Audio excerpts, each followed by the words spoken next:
UCLA is a university with unlimited possibilities for students that desire world-class academics and research, unmatched diversity, incredible cultural and social opportunities, successful alumni and career networking, first-class campus facilities, plus America's top intercollegiate sports teams. Located in Westwood, just a few miles from the Pacific Ocean, UCLA's 1 square mile campus is surrounded by famous cities such as Bel Air, Beverly Hills, Brentwood, and Santa Monica.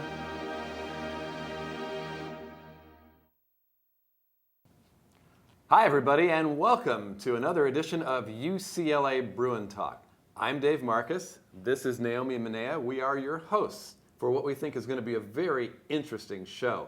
Today we're going to get a chance to look at something new and exciting on campus and talk to its creator. Before we meet our first guest, let's take a look at this week's upcoming events.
Our first guest is a Hall of Fame graphic artist.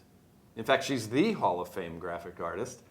In fact, she's the curator of the UCLA Hall of Fame on campus, right in the Morgan Center, right in the heart of campus. Her name is Emily Greer. And Emily, thanks for joining us on Bruin Talk. Thank you. A lot of people don't know that UCLA has a really great athletics Hall of Fame. It's right in the middle of campus. Yeah. Tell people how they can find you.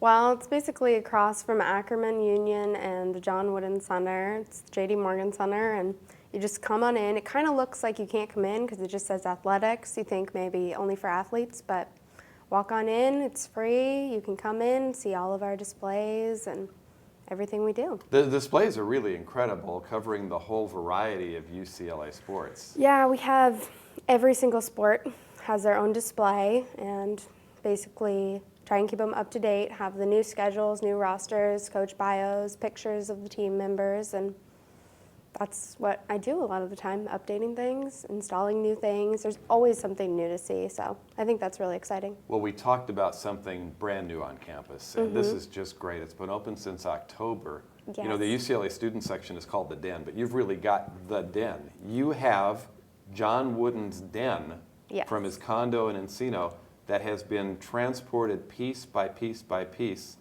and is now available for people to walk through and look at the Hall of Fame.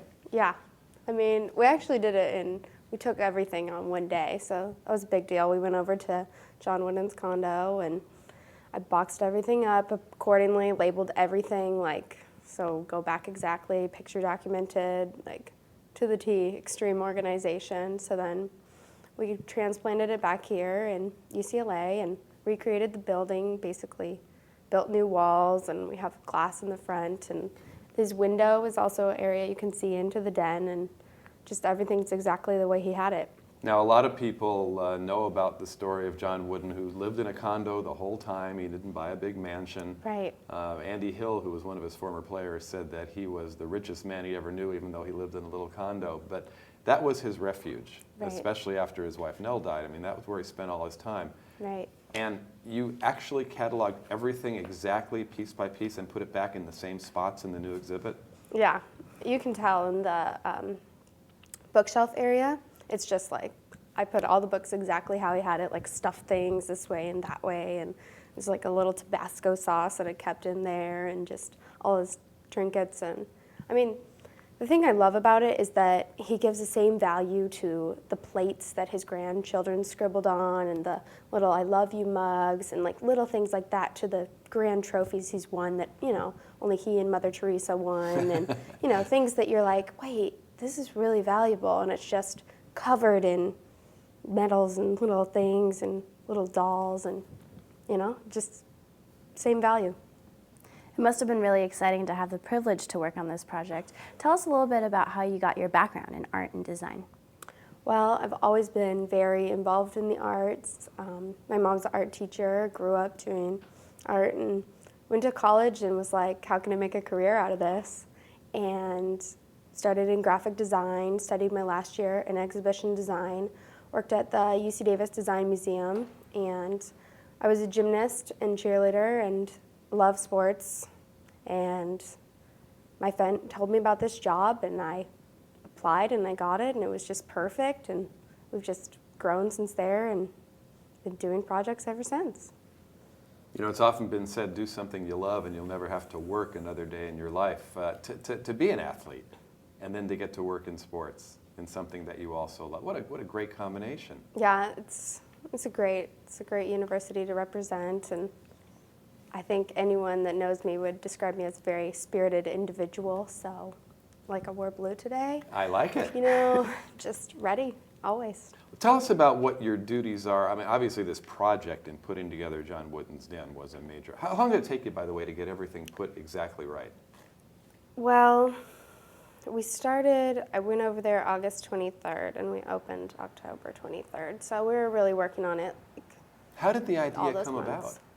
about? It came through the athletic directors, the associate athletic directors, Ken Weiner and Bobby Fields.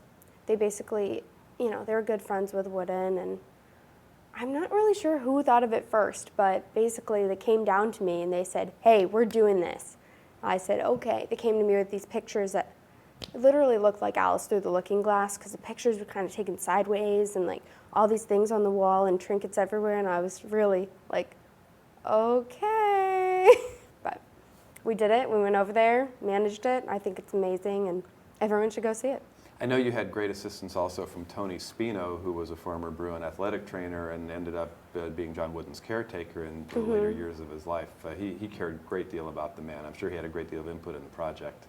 Yeah, he had a very emotional response, just kind of came in and just stood there and looked at it and was in awe. And it's a tear-jerking display, especially for anybody who knew him. Also, his grandson comes in a lot and sits and just told me that he imagines being with his grandpa when he's having a hard day. So that's pretty legit. Yeah, it's a tearjerker. In addition to that, let's talk about the Hall of Fame and some of the other exhibits that you have there. Okay. I know there's a big Bruin football uniform when you walk in. That's always cool to see the life-size uniform display. Yes. We have basically every sport covered. We have an Olympic display, which, maps out all the people that went to the Olympics from UCLA, which is always like a heavy hitter.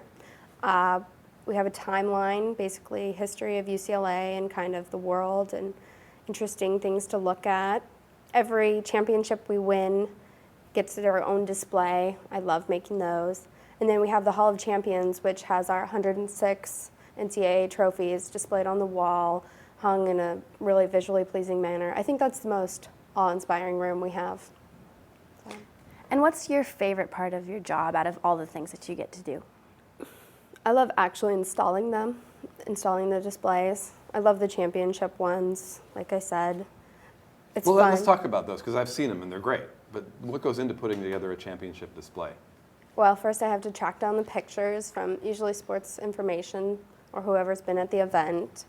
And so I put together the pictures on the computer and arrange them visually pleasing way, have the measurements of my displays, and then I try and track down all the objects from the coaches and various things. We made one for baseball, their second place, but that was a big deal because they haven't been there in quite a while. So I got a ton of stuff from John Savage and just hats and programs, and Ken Weiner brought me back a little model of the stadium, and It was like their last year in that stadium, so just got like a lot of memorabilia and arranged it nicely and had some AstroTurf and lit it up, and next thing you know, we got a display. I have to tell you, I had the great pleasure of being the play-by-play announcer when women's water polo won what turned out to be the 100th NCAA championship for UCLA, first school to 100. Deal. And you've got a nice first to 100 display of that, and that gives me chills when I look at it. Does it? Oh, that's good. Yeah, it was a big deal. I was privileged to be here when that happened, and it was a big deal. We had posters and banners everywhere. 100, 100, 100. I liked it. It was What hours are is the Hall of Fame open? It's open 8 to 5, Monday through Friday. And then 2 hours before every basketball game, men's. Okay, so it's open on the weekends, which is great for people that are coming to Poly Pavilion. Yeah, come to the basketball game, come see the displays, come walk around the Hall of Fame. And we should point out that it's not part of the Poly renovation, so you don't have to dodge things to get into it. You don't. Everything is intact, beautiful, clean, nice restrooms. Emily, you were a gymnast. Did you have a great concept of other sports while you were participating in gymnastics? Or is that something that developed later, just a picture of the entire panoply? Well, I did softball till I was like 13, and then I had to decide if I wanted to continue with gymnastics, but I was much better at gymnastics, so I went with that. You know, my siblings have done like soccer and field hockey and things like that. I've always loved football. Basketball is a kicker, so I'm not good at basketball though. I'm pretty good at most sports, just not basketball. Well, you went to Davis. Davis did. actually just played, they have a good women's team. They just played UCLA and lost last month. But did you have much concept of the great success of UCLA while you were going to school up north? Yeah, I've always loved UCLA. I like to think that we both bleed blue and gold. So.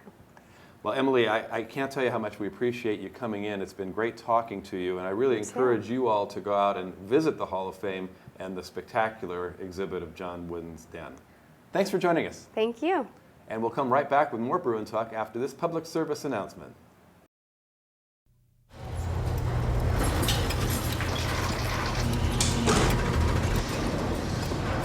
A trophy can be made just about anywhere. But there's one place where champions are made.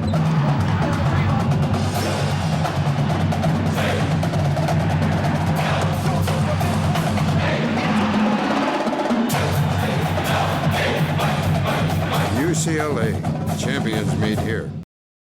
Welcome back to Bruin Talk. Before we meet our next guests, let's take a look at this week's Athlete of the Week. This week, we honor Kelyn Rowe of the men's soccer team as our Student Athlete of the Week. Kelyn was a team leader in guiding the Bruins to the NC2A quarterfinals and had a goal and assist in the final game of the season. He was also named Pac-10 Freshman of the Year and earned first-team NSCAA honors. He finished the season ranked third in the Pac-10 in overall points and was named a first-team All-Pac-10 honoree. Kelyn was a starter for the under-20 national team in a recent match against Canada and contributed an assist for the win. Congratulations, Kelyn, and good luck to the rest of the team. If you would like additional information about UCLA athletics, please visit our website at www.uclabruins.com. Well, it's appropriate that we honor Kelyn Rowe because we're going to talk about rowing in the next segment. We have one of the senior members of the UCLA rowing team, Rachel LaBella, with us, and the coach, Amy Fuller-Kearney. Welcome back to Bruin Talk. Thanks for having us. Exciting time of year, isn't it? You're about to really get into the heart of your schedule. Yeah, this is the time where we really sort of select boat lineups and do a lot of challenging pieces for the girls to figure out who's got that fight and that feistiness to lead us through the season. Rachel, you're just coming back to campus after the holiday break. Yep. Were you working hard over the holidays? Yeah, training hard every day, getting ready for spring season. Most of that training, I would imagine, isn't on the water when you're not in school. Right, we were on the ergometer, which is a landlocked machine. It's tough, but you gotta push through it. When you're training, you're getting your muscles ready, but is it more fun working on the water than working on the rowing machine? Yeah, a little bit. I'd say so. There's a lot of components to the rowing machine that help us test their physiology and their fight. It doesn't help us test their rowing prowess and their ability to move the boat. So you really have to have ability on the rowing machine. That's just the groundwork. And if you have that power and that fight, that mental toughness, then we'll have a good chance in the spring of going fast. So getting ready to get the spring season started, what is training like at this point in the season? We're still working a lot on our aerobic base, so we'll do a lot of long, low, steady state pieces, keeping the stroke rate low, getting the power per stroke, working on technique and length. But we'll start ramping up a little bit the intensity 1 to 2 times a week. We'll start working on the VO2 max and then also race pace work just to get the stroke rate going, get their heart rate up, and get some lactic acid in that body to try and to fight against it. You've been training since October, but you have to make some decisions now about putting people in the boats. Have you got your lineup set, or is it something that's still up for grabs? Well, one of the great things about the team this year is we have more depth, I think, than ever in terms of power. We're also very young, very inexperienced, so people are still on that exponential growth curve in terms of learning to row and what expectation there is on the water every day. So as a coach, this is the most in the dark I've been in January. I really can't say who would be in that top 8. I could probably pick 3 for sure right now. And then there's still 5 seats, and that trickles down because we need to not only have a top fast varsity 8, we need a fast second varsity and a fast varsity 4. And of course, the novice 8 plays a huge role in how we perform next year. So it's exciting. I mean, we're not exactly where I'd like to be technically, but we have more power and more depth than we've had before. Rachel, you're a 4-time varsity crew member, so you've been there before. Yep. As you come into this new season, do you have a pretty good idea now what your coach is looking for? Yeah, I'd say I'd have a pretty good idea. Right now, we're just kind of trying to help the newer members of the team figure out what Amy wants, and so kind of like helping them, giving them some, technique tips. Speaking of helping the younger players, you're a senior, and it's always important to be a leader for those younger members of a team. How are you a leader? I always let everyone know that if they ever need anything, feel free to come and ask me. I try and be motivating on pieces, try not to talk negatively. Always try and, push everyone to reach their full potential. This is a sport that requires not only great endurance and strength, but great technique. Mm-hmm. How do you impart the necessary need for technique to some of those younger members of the squad? 'Cause I'm sure they all worked hard to impress the coaches and have them come to UCLA with their power. Oh, definitely, yeah. But the technique is something more subtle, isn't it? Yeah, it also comes with, rowing under a new coach. It comes with time. Once you're in a boat with people who have rowed with Coach Fuller before, you can kind of like pick up on like the subtle differences. I mean, when I came in freshman year, I had a lot of work to do. I had to change a bunch of things in my stroke. So after 4 years, it's and it's like any sport. Like if you go out on a tennis court with somebody who knows how to play tennis, you tend to play better than if you're out there with 2 novices. So when we can get the experienced kids in a boat and get the boat moving and feeling like we want it to feel, it's easier to grab onto that. And so that's what some of the people, we have 4 people back from our ninth place varsity 8 last year. And when we do get in final lineups and we put those people together with experience, it's going to help people understand the feeling and also just the expectation of how we paddle, how we carry the boat, how we carry ourselves on and off the water. And again, like Rachel said, I think she hit it on the head. Some of it just comes with time and experience. There is some value in that. So that's one of our obstacles this year. But we have, like I said, a smart, enthusiastic group that are really working hard. Coach, we've spoken with you in the past about the challenges of getting a new program up and running. Now in your 10th year, you went to the NCAA championships last year for the first time. Tell us the personal satisfaction you feel about where the program's come. Well, I mean, last year was our first time there as a team. We'd been there 3 other times as an at-large 8, but last year certainly felt like we had crossed a hurdle. And I think the biggest impact it had was in the athletes, because now they'd been to the show. They'd seen what it was about. They saw the other athletes from all the top schools in the country. And not only that, they raced with them. They raced with them down the course, and they could hold their own against some annual powerhouses. And so that was exciting, and it gave them something to fight for and something to work for and something to look forward to this year. And they had a better idea rather than me just saying, we want to get to the NCAAs. Now they know, hey, they want to get there. They want to get there more than I want to get, well, not more, but as much as I want to get there now. So I think that was the biggest impact it had, and I'm hoping that that energy and enthusiasm just carries over and we can get there every year. I see you nodding your head up and down, Rachel. Yeah. Tell us about the pride you feel racing for UCLA. It was an amazing experience, especially at NCAAs, just to be surrounded by, all the top crews in the whole country. And I'm definitely hungry to go back, get grand final this year, even better than we did last year. How do you pass on that energy to those that didn't get to be there last year, and how do you think it'll help you this year? Well, it's kind of hard to think about. It's just like this feeling that you get when you're there, and it's like such a big experience, so it's kind of hard to like tell them what. But I don't know, you just like...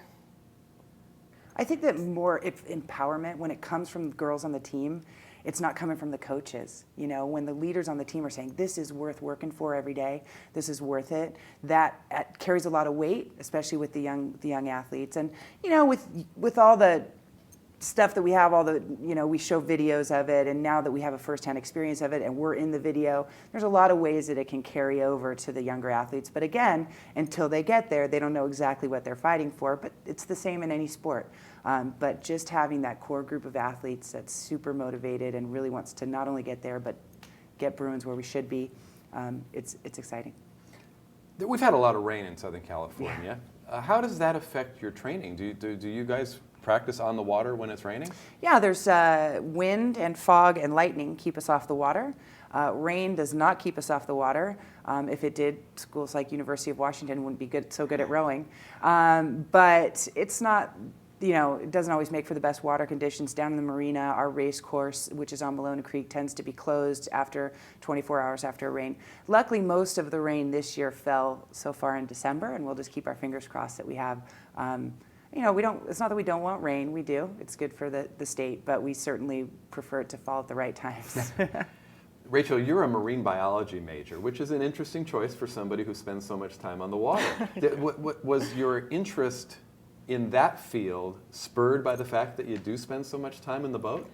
A little bit. I've always been interested in like marine life and conservation, and I was a swimmer back in high school, so I've always been surrounded by water. But yeah, it definitely has a part in it. Tell us how you decided to make the commitment to come to UCLA. Well, originally I was looking at schools that had a good rowing team and also a good marine biology major. And rowing seemed the best fit, especially when I came to visit. I loved it. What are you looking forward to the most, as this is going to be your senior year and your last year with the team? I just really want to make this the best season I've ever had and the team has ever had. And I really want to make grand finals at NCAAs and really want to make it the best experience for all my teammates. And she's doing the necessary legwork because she's come in more fit than ever. She stroked her first race and that we won at Newport Autumn Rowing Festival this fall. So when somebody talks, a lot of times there's rhetoric about it, wanting to be the best and wanting to win a championship. I feel like Rachel's done the legwork and she's walking the walk too. So it's exciting because without doing that work and that preparation, you can't reach those goals. Rachel, it may be too early to look back, but as you look back so far in your career, what's the most memorable experience you've had as a student at UCLA and as a rower at UCLA? Well, going back to NCAAs, I definitely think that was my most memorable experience. It's just like we've been fighting for it for my freshman and sophomore year. We didn't make it, and then finally last year we did. It was just an amazing experience.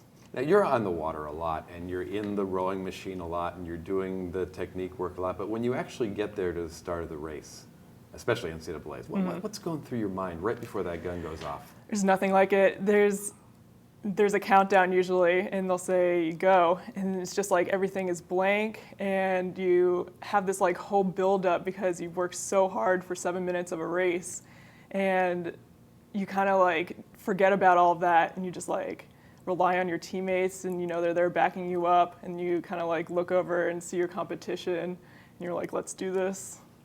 Coach, you're an Olympian. You competed at the highest level. How hard is it for you to watch as opposed to being in the boat? It's brutal.